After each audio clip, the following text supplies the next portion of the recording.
Of course Arun, ಈಗ ಅಭಿಮಾನದ ಬಗ್ಗೆ ನಾವು ಮಾತಾಡಲೇಬೇಕಾಗುತ್ತೆ. ಯಾಕಂದರೆ ಒಬ್ಬ ವ್ಯಕ್ತಿಯನ್ನು ನಾವು ನೋಡಬೇಕು, ಎಷ್ಟು ಬಿಸಿಲಾದರೂ ಪರವಾಗಿಲ್ಲ, ಎಷ್ಟು ದೂರ ಆದರೂ ಪರವಾಗಿಲ್ಲ, ನಮಗಿದೊಂದು ಅವಕಾಶ ಅವರನ್ನು ಸಮೀಪದಿಂದ ನೋಡೋಕೆ ಅಂತ. ಅದು ಬೆಳಿಗ್ಗೆಯಿಂದನೇ ಒಂಥರ ಈ ಜಾಗ ರಿಸರ್ವ್ ಮಾಡ್ಕೊಳ್ಳೋದು ಅಂತಾರಲ್ಲ, ನಾವು ಮುಂದೆನೇ ನಿಂತ್ಕೋಬೇಕು, ನಮಗೆ ಸರಿಯಾಗಿ ನರೇಂದ್ರ ಮೋದಿಯವರು ಕಾಣಿಸ್ಬೇಕು, ಎಷ್ಟೇ ಸುಸ್ತಾದರೂ ಪರವಾಗಿಲ್ಲ, ಬಿಸಿಲಲ್ಲಿ ಒಂಥರ ಬಳಲಿಕೆ ಆಗುತ್ತಲ್ಲ ಅದಾದರೂ ಪರವಾಗಿಲ್ಲ, ನರೇಂದ್ರ ಮೋದಿಯವರು ನೋಡಿದವ್ರ ಅಭಿಪ್ರಾಯ ಏನಿದೆ ಆ ಬಿಸಿಲಲ್ಲಿ ನಿಂತು? ಇಷ್ಟೆಲ್ಲ ನಾವು ಬೆಳಗ್ಗೆಯಿಂದ ನಾವು ಕಾಯ್ತಾ ಇದೀವಿ. ಮೋದಿಯನ್ನು ನೋಡೋದು ಒಂದು ಸೌಭಾಗ್ಯ. ಇಂತಹ ಒಂದು ಪ್ರಧಾನಿ ಸಿಕ್ಕಿರೋದು ನಮ್ಗೆ ನಮ್ಮ ಸೌಭಾಗ್ಯ ಅನ್ನೋ ಒಂದು ಮಾತು ಕೂಡ ಮೋದಿ ಅಭಿಮಾನ ಹೇಳ್ತಾ ಇದ್ದಾರೆ. ಯಾಕಂದ್ರೆ ಇಂತಹ ಒಂದು ದಿಟ್ಟ ಪ್ರಧಾನಿ ನಮ್ಮ ದೇಶಕ್ಕೆ ಸಿಕ್ಕಿರುವಂತದ್ದು ನಮ್ದು ಪುಣ್ಯ. ಮೋದಿ ಅವರನ್ನ ನೋಡುವುದೇ ಒಂದು ಸೌಭಾಗ್ಯ ಅನ್ನೋ ಒಂದು ಮಾತು ಕೂಡ ಹೇಳ್ತಾ ಇದ್ದಾರೆ. ಅಲ್ಲದೆ 2014ರಿಂದ ಕೂಡ ಮೋದಿಯನ್ನ ಭೇಟಿ ಆಗ್ಬೇಕು, ಅವರನ್ನ ನೋಡ್ಬೇಕು ಅನ್ನೋ ಕಾರಣಕ್ಕಾಗಿ ಜಮಖಂಡಿಯಿಂದ ಪಾದಯಾತ್ರೆ ಮೂಲಕ ಏನು ಗುಜರಾತ್ಗೆ ತೆರಳಿದ್ರು. ಅಭಿಮಾನಿ ಕೂಡ ಬಂದಿದ್ರು. ಅವರು ಕೂಡ ತಮ್ಮ ಅಭಿಪ್ರಾಯನ ಹಂಚಿಕೊಳ್ತಾ ಇದ್ರು. ಏನಂತಂದ್ರೆ ಇಂತಹ ನಾಯಕರನ್ನು ನೋಡ್ಬೇಕು, ಜೀವನದಲ್ಲಿ ಒಂದ್ ಬಾರಿ ಅದರ ಭೇಟಿ ಆಗ್ಬೇಕು ಅನ್ನೋ ಒಂದು ಏನು ಉತ್ಸಾಹ ಮತ್ತೆ ಅವರೆಲ್ಲ ಉತ್ಸುಕತೆ ಕಾಣ್ತಾ ಇದೆ. ಎಲ್ಲರೂ ಕೂಡ ಇನ್ನೇನು ಕೆಲವೇ ಕ್ಷಣಗಳಲ್ಲಿ ಈ ಒಂದು PB ಸರ್ಕಲ್ ನಲ್ಲಿ ಬಂದಾಗ ಮೋದಿಯನ್ನ ನೋಡ್ಬೇಕು ಅನ್ನೋ ಜನ ಕೂಡ ಇಲ್ಲಿ ಕಾತರದಿಂದ ಕಾಯ್ತಾ ಇದ್ರೆ. ಬೆಳಗ್ಗಿಂದಲೂ ಕೂಡ ಡೋಲು ಬಾಜಾ ಭಜಂತ್ರಿಯ ಮೂಲಕ ರೋಡ್ ಶೋ ಅಂತ ಜನರು ಬರ್ತಾ ಇದ್ರು. ಮೋದಿಯನ್ನ ನೋಡಿ, ಜನರನ್ನ ನೋಡಿ ಮೋದಿ ಕೈ ಬೀಸಿದ್ರೆ ಅವರನ್ನ ಲೈವ್ ಆಗಿ ನೋಡ್ತಾ ಇರೋದೇ ನಮ್ ಸೌಭಾಗ್ಯ. ಇಂತಹ ಒಂದು ದಿಟ್ಟ ಪ್ರಧಾನಿ ನಮಗೆ ಸಿಕ್ಕಿರುವಂತ ನಮ್ದು ಸೌಭಾಗ್ಯ ಅನ್ನೋ ಮಾತು ಕೂಡ ಹೇಳ್ತಾರೆ. ಜೀವನದಲ್ಲಿ ಒಂದ್ ಬಾರಿ ಆದ್ರೂ ನಾವು ಮೋದಿನ ನೋಡ್ಬೇಕು, ಇವತ್ತು ಅವರನ್ನ ಲೈವ್ ಆಗಿ ನೋಡಿದೀವಿ, ನಮ್ಗೆ ಧನ್ಯರಾದಿವ ಅನ್ನೋ ಮಾತು ಕೂಡ ಏನು ಮೋದಿ ಅಭಿಮಾನಿಗಳು ಹೇಳ್ತಾ ಇರುವಂತದ್ದು. ಶರ್ಮಿತಾ,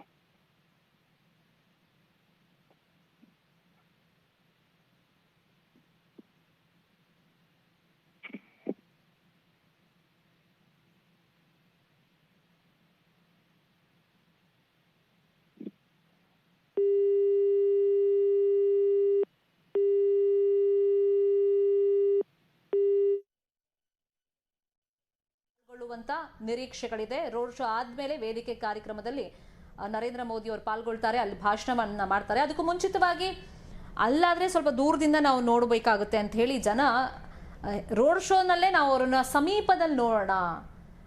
ಒಂದ್ಸತಿ ನರೇಂದ್ರ ಮೋದಿಯವರು ಅಂದರೆ ಮೋದಿ ಅಂತ ಘೋಷಣೆಗಳನ್ನು ಕೂಗಿದಾಗ ನಮ್ಮ ಕಡೆ ಅವ್ರ ದೃಷ್ಟಿ ನೆಟ್ಟರೆ ಸಾಕಪ್ಪ, ಒಂಥರ ಧನ್ಯತಾ ಭಾವ ನಮ್ಗೆ ಅದೇ ಅಂಥೇಳಿ ತುಂಬ ಜನ, ಅಂದರೆ ಸಾವಿರಾರು ಸಂಖ್ಯೆಯಲ್ಲಿ ನಾವು ಅವಾಗ್ಲಿಂದನೂ ನಿಮಗೆ ಆ ರೋಡ್ ಶೋನ ಲೈವ್ ಟೆಲಿಕಾಸ್ಟ್ ತೋರಿಸ್ತಾನೆ ಇದ್ದೀವಿ, ಲೈವ್ ಫುಟೇಜ್ ತೋರಿಸ್ತಾನೆ ಇದ್ದೀವಿ.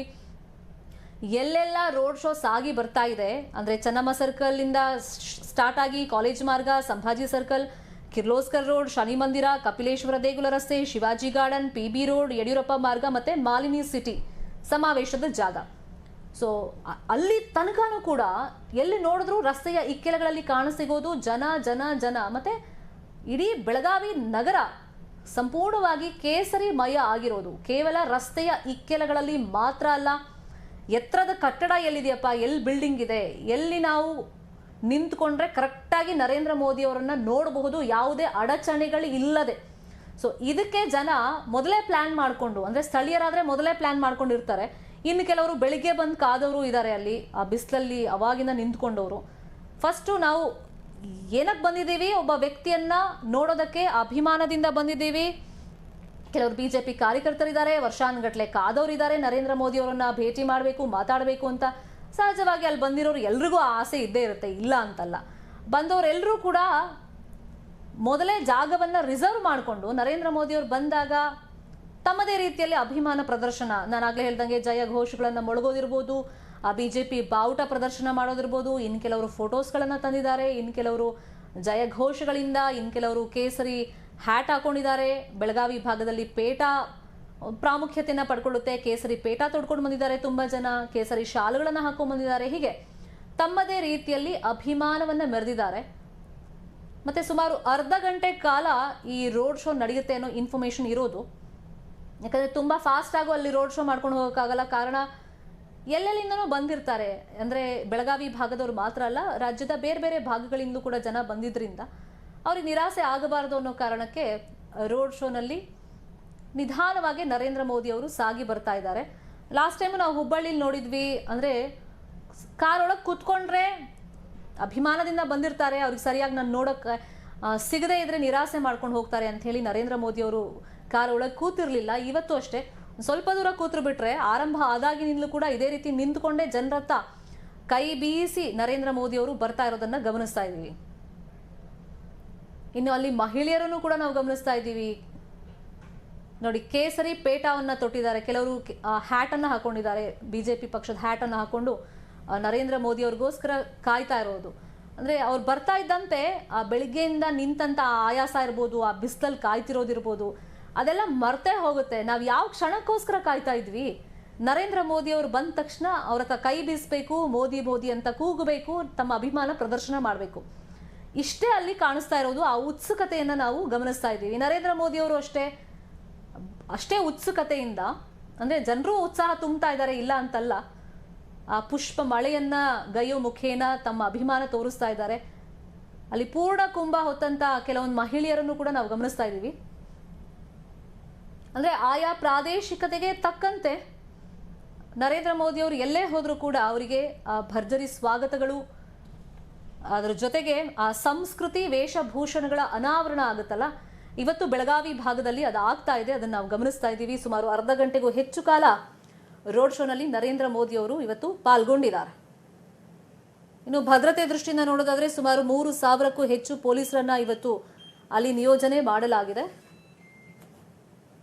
ಯಾವುದೇ ರೀತಿಯಲ್ಲೂ ಭದ್ರತೆಯಲ್ಲಿ ಲೋಪದೋಷಗಳು ಉಂಟಾಗಬಾರದು ಅಂತ ಹೇಳಿ, ಹುಬ್ಬಳ್ಳಿಯಲ್ಲಿ ಆದಂತ ಘಟನೆ ಕಳಿಸಬಾರದು ಅಂತ ಹೇಳಿ ಇವತ್ತು ಪೊಲೀಸರು ಹದ್ದಿನ ಕಣ್ಣನ್ನ ಇಟ್ಟಿದ್ದಾರೆ. ಅಂದ್ರೆ ನರೇಂದ್ರ ಮೋದಿ ಅವರ ಕಾರ್ಯಕ್ರಮ ಅಂದ್ರೆ ಯಾವಾಗಲೂ ಕೂಡ ಹದ್ದಿನ ಕಣ್ಣು ಇದ್ದೇ ಇರುತ್ತೆ, ಇಲ್ಲ ಅಂತಲ್ಲ.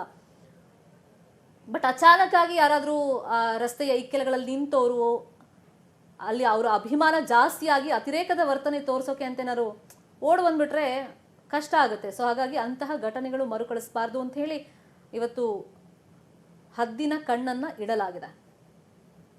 ಕುಂದಾನಗರಿಯಲ್ಲಿ ಇವತ್ತು ಎಲ್ಲಿ ನೋಡಿದ್ರು ಜನ ಜನ ಜನ. ಕಾರಣ ನರೇಂದ್ರ ಮೋದಿ ಅವರನ್ನು ನೋಡೋದಕ್ಕೆ ಮೋದಿಯ ಪವರ್ ಶೋ ಇದೀಗ ಬೆಳಗಾವಿಯಲ್ಲಿ ನಡೀತಾ ಇದೆ.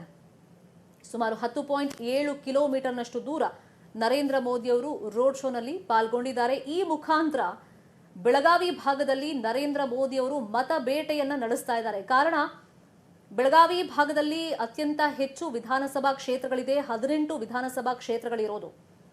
ಸೊ ಈ ಬಾರಿ ನೋಡೋದಾದ್ರೆ ಅಲ್ಲಿ ಗಿಫ್ಟ್ ಪಾಲಿಟಿಕ್ಸ್ ನಡೀತಾ ಇದೆ, ಜೊತೆಗೆ ಈ ಅಭಿವೃದ್ಧಿ ವಿಷಯದಲ್ಲಿ ಆ ಕ್ರೆಡಿಟ್ ವಾರ್ ನಡೀತಾ ಇದೆ, ಜೊತೆಗೆ ಬಿಜೆಪಿ ಪಕ್ಷದಲ್ಲಿ ಸ್ವಪಕ್ಷೀಯರಲ್ಲೇ ಎಲ್ಲವೂ ಸರಿ ಇಲ್ಲ ಅಂತ ಹೇಳಿ ಚರ್ಚೆಗಳಾಗ್ತಾ ಇತ್ತು.